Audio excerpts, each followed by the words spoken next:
Hello, the US and Russia have clashed over Ukraine at the UNSC. India has abstained from voting on the issue. Russian envoy has called it, and I quote, "This isn't just unacceptable interference in the internal affairs of our state, it is also an attempt to mislead the international community about the true situation in the region." Other than that, the Houthi rebels have once again launched a ballistic missile in the UAE's airspace, and this has happened when the Israeli president was visiting. So, what is UAE's role in the Yemen war? What is the Saudi Arab Iran angle to it? Along with that, the US and China tension that continues, China warning US over Ukraine, China also warning Ukraine, saying that it should not interfere in the Winter Olympics. And we will also look at the visit of the top defense official of Oman visiting India. So, all of that on this episode of the Ideas Factory. Hello and a very warm welcome. I'm Naghma. Joining me is Professor Harsh Pant. Harsh, Ukraine continues to be top of the news world even now because the tension continues. We know that the US and Russia have clashed over Ukraine at the UNSC.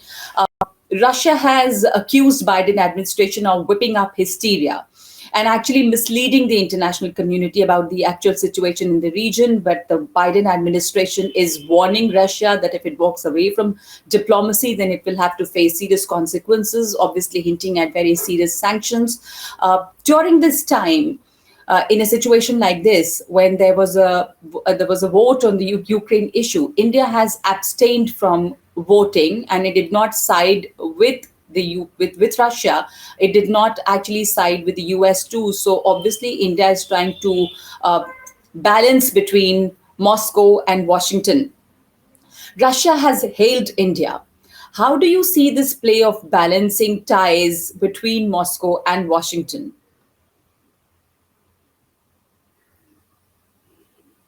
This is, this is an important, challenging issue for India, and I think as much as it is a challenge for the world at the moment, where there are serious concerns, and as you mentioned, the at least the rhetoric is only sharpening.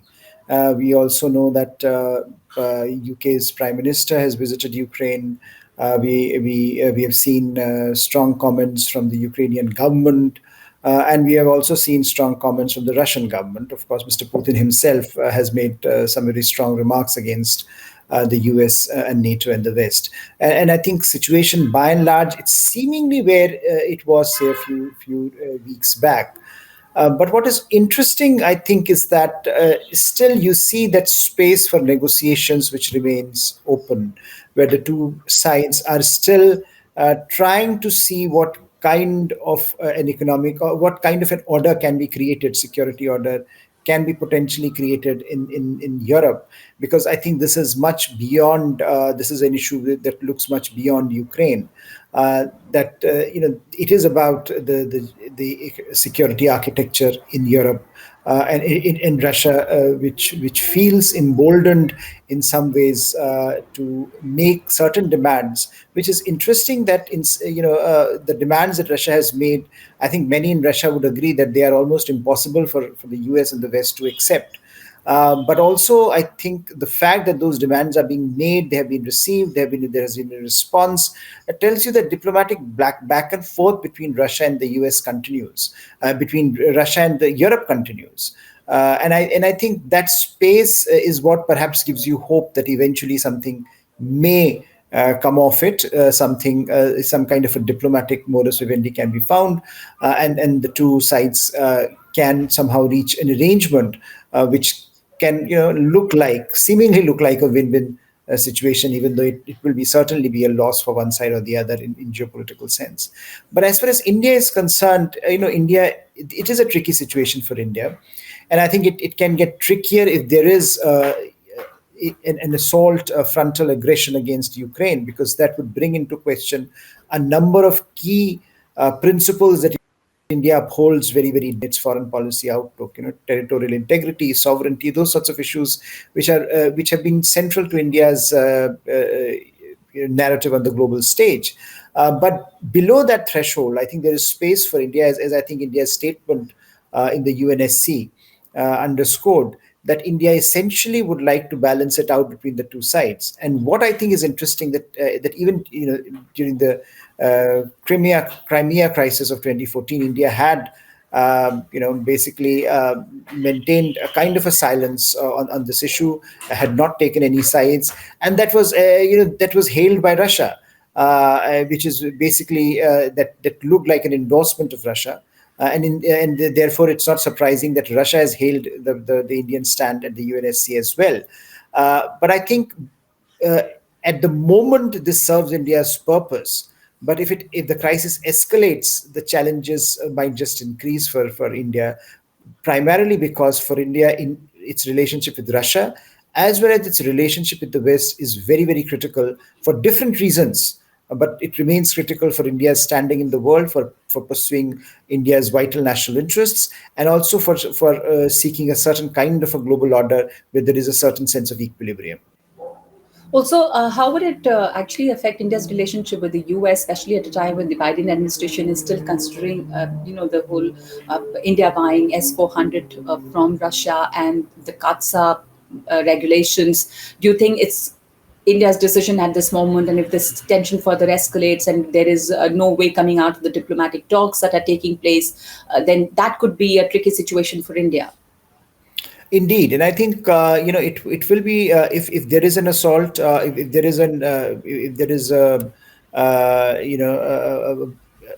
a frontal assault on aggression against Ukraine by Russians, then I think it will the West in particular, US also would demand that India respond to it in a way that perhaps is reflective of India's long-standing positions on these matters. Now, India, of course, has so far maintained a semblance of neutrality on this issue.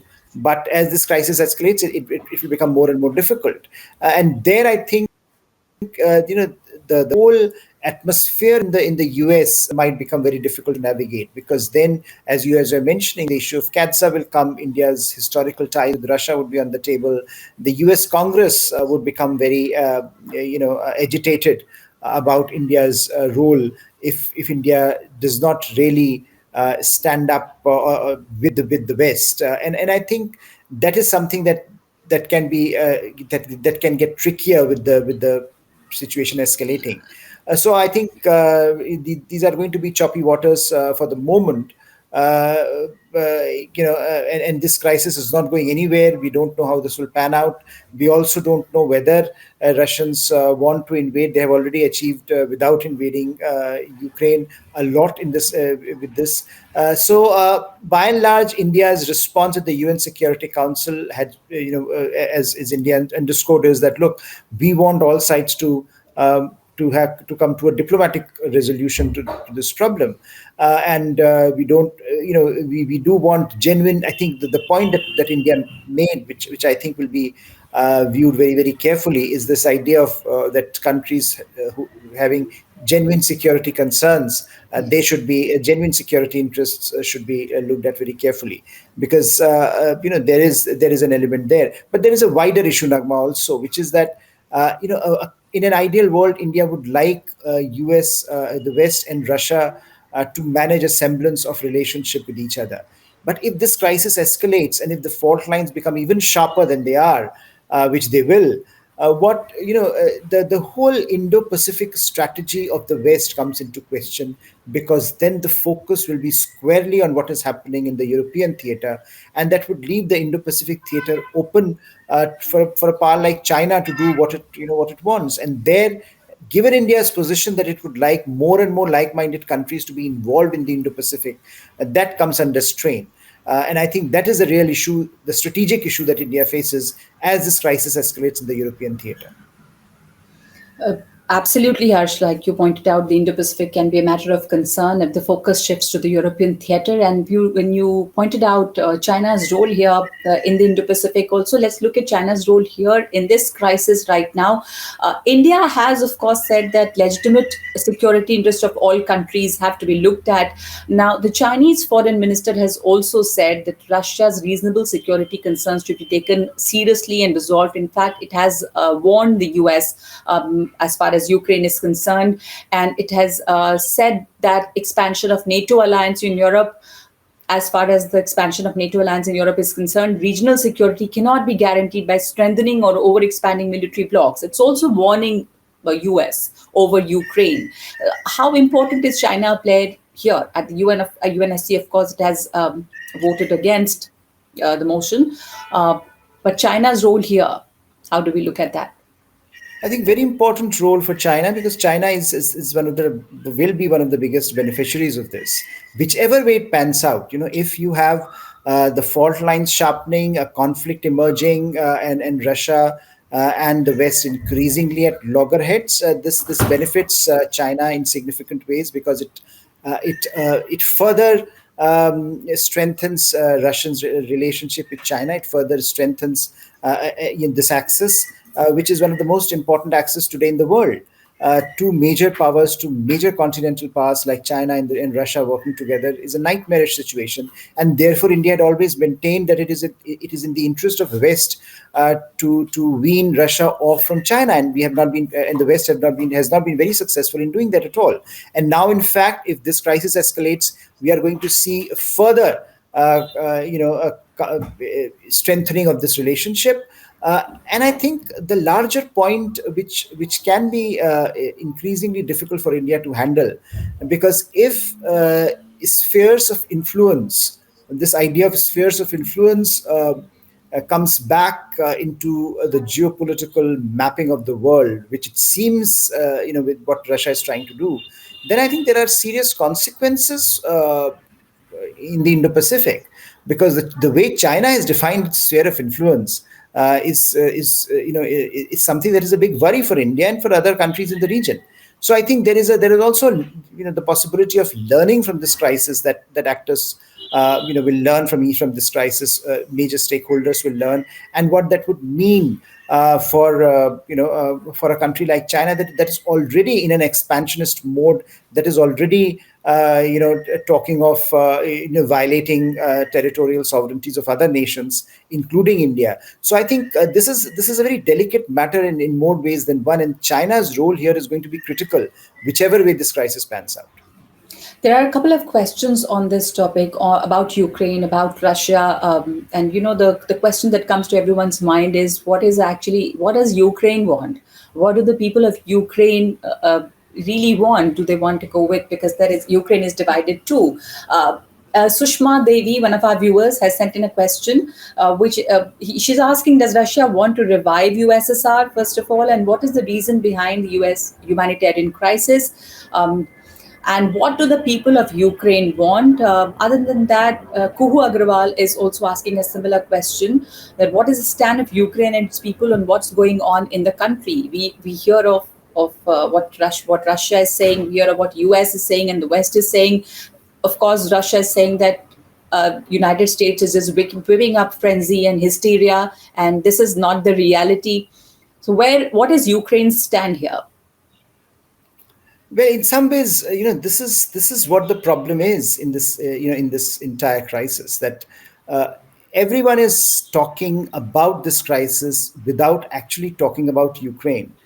We are talking of, almost as if we are back in the 19th century geopolitical jostling between major powers, where smaller powers did not matter, where smaller countries didn't matter. It was for the big countries, big nations to decide how they want to want to divide up the world. And that is exactly what seems to be happening. So it's quite unfortunate in some ways.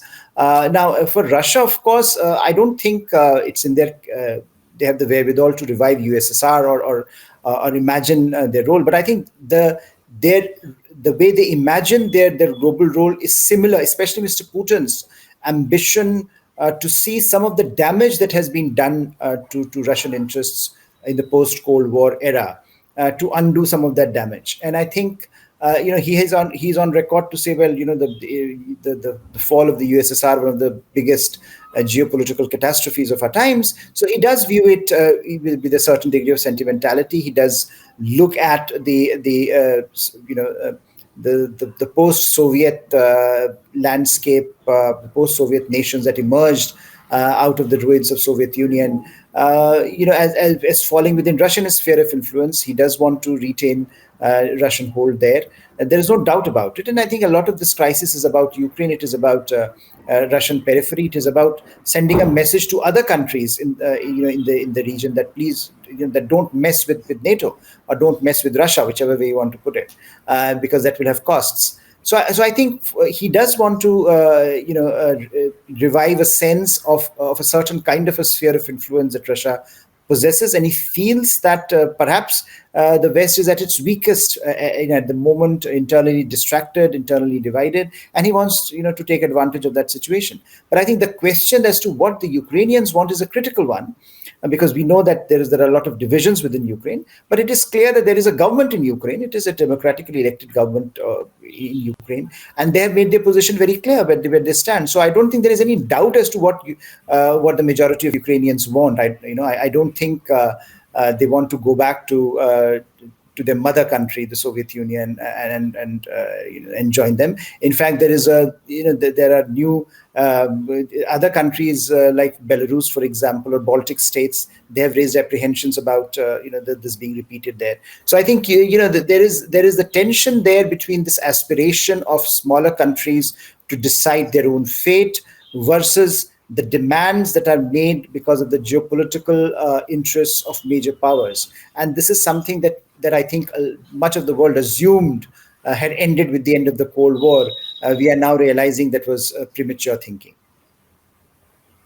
Sure.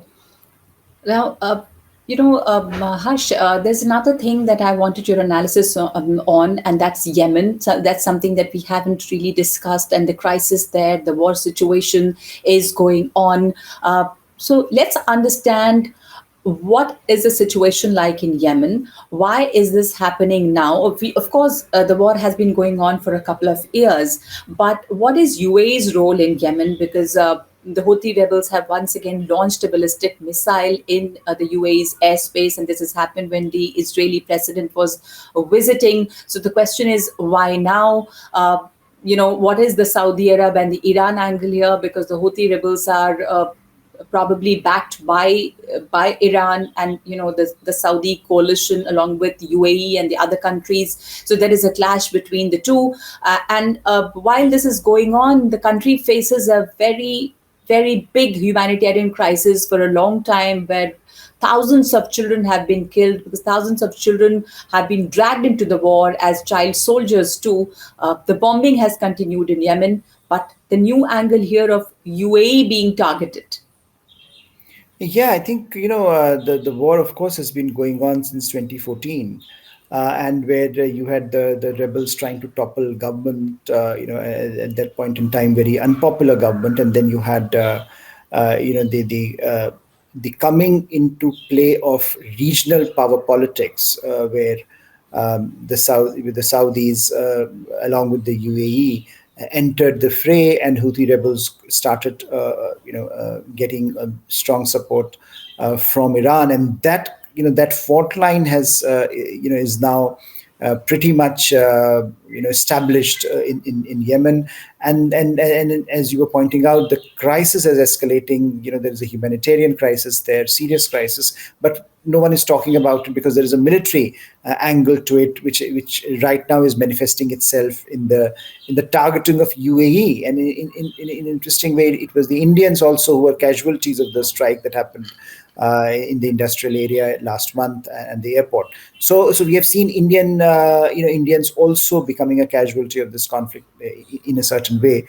So the challenge, I think, for the Middle East at the moment is that there is a sense that the old order in the region has collapsed, but there is nothing to take its place. We don't know the contours of the new order in the Middle East as of yet, and I think that is leading to all sorts of consequences, where there is a sharpening of the Saudi Iran rivalry, of course, but also the rapprochement that we have seen between Israel and the UAE in recent years. It has taken a very interesting dimension, including the fact that there is a quad now in place. Not technically not called a quad, but US sitting with Israel and UAE and trying to work around in the region, and trying to work in the to look at the security arrangements in the region. But I think that the larger dimension of the Yemen crisis remains in some ways. Emerges from the context that UAE in 2019 decided, or declared at least, that it was withdrawing the troops. But the advisors have been there. Advisors are still there. Military advisors are still there, training and advising the governmental response to this, against the rebels. And of course, the rebels see themselves on an upward trajectory. They see themselves as gaining a lot of support. They see the Yemen's political order collapsing, and they get that.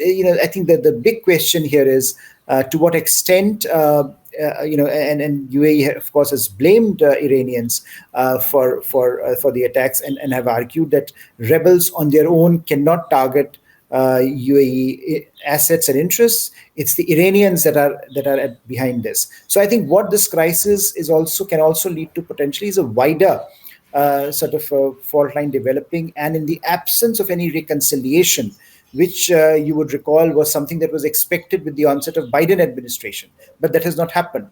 Iran, the nuclear deal with Iran is not going anywhere. The dialogue with Iran has not really gone anywhere. The rapprochement at one point, that was, that one was.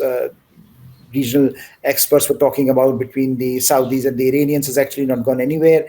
So I think what is happening now is UAE has become a soft target in some ways, a target that is being used to make a case that, look, the more you involve yourself in this crisis, the more damage rebels with the support of the Iranians can do to your assets and interests, and you have to be very careful. I think the India angle here is interesting and important. India, with its enormous presence in the region in terms of labor force, can become an easy target, in this conflict as well. So I think India and New Delhi will have to keep a close eye on these developments, and ensure that not only its other interests are protected, but its people are not targeted, because there's a very strong likelihood that can happen. Yeah, and one of our viewers, Anand Sangameshwaran, has asked a similar question, which I think you've answered. He's also talking about, with the UAE being pulled into the war in Yemen after the Houthi attempt of destabilizing the business-friendly kingdom, especially after, the deepening ties between UAE and Israel post-Abraham Accords. Do we see an end to the worst humanitarian crisis in the foreseeable future? Probably not. I mean, right now, the situation is very, very difficult. Thousands of children have been dragged into the war. We do not have much time, Harsh, but before we end, I would like you to comment upon the visit by a top defense official of Oman just visited, and the defense official's visit is very, very important because of the defense tie-up between the two countries, India and Oman. And how do we look at this from the point of view of the budget too, where we try to focus on made in India and a self-reliant India in the defense sector? Yes, I think Oman is one of the standout cases in terms of our partnership. It's a small country in the Middle East, but India's relationship has become very, very proactive, and especially I think on the defense sector, where we have there is not only the issue of India training with Omani forces, but also working very closely in terms of logistics and in terms of port facilities in Oman. So I think the relationship has really grown, and Oman is one country in the region which also looks at India as a provider of defense supplies, and potentially becoming a very important partner for India in the larger Middle Eastern West Asian matrix. Since you mentioned self-reliance, it is also, I think, interesting that we have seen the first major sale of the BrahMos missiles to Philippines. So I think this puts into context some of the things that perhaps Indian government has been trying to do in the defense sector, where even the budget which was presented this week is basically talking about making India self-reliant in its defense manufacturing capacity as much as possible. I think the threshold has been raised to almost 68% in this budget, where of requirements would be met by Indian companies, by Indian defense establishment, and I think that means that once there is greater confidence in India, that Indian defense manufacturing based and take care of Indian needs and Indian interests, I think the rest of the world, India's external partners, can be more confident of buying from India. So I think India that way not only reduces its dependence on external sources for defense, it also enhances India's strategic autonomy,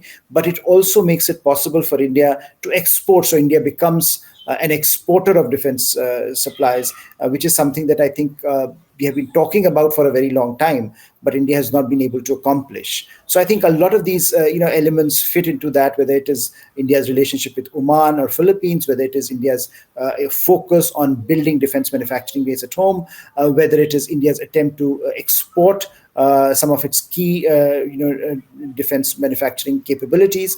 I think all of that put together give you a sense of India's emerging priorities in defense sector. The priorities are changing, and this is what Akshay Pandit, one of our viewers, has also asked, that how will sale of BrahMos actually alter the game, change the game in the South China Sea? It is, I think, for the at the moment for the Philippines to decide. But any capability enhancement of countries in South China Sea vis-a-vis China is good. It's good for them because they can potentially deter to a limited extent. It may not be a full spectrum deterrence, but limited deterrence. But any capability enhancement is good, and I think and this also projects India more and more as a credible defense partner for a number of these countries that have to veer between US and China, and I think India's entry makes them, perhaps gives them, opens up a greater diplomatic and strategic space for them for maneuvering. But I think these are still early days, and one sale will not alter the paradigm. But I think it's a good start, and it's a start that I think many in India have been waiting for, that BrahMos, and sales would happen, and other countries would pick up. I think there are very serious negotiations going on with countries like Indonesia and Vietnam for the sale of BrahMos as well. So we'll see how that pans out. But I think the sale has certainly indicated both the intent of India to become a defense exporter, as well as the intent of certain other countries who want to procure from India and have gained greater confidence of India's ability to deliver.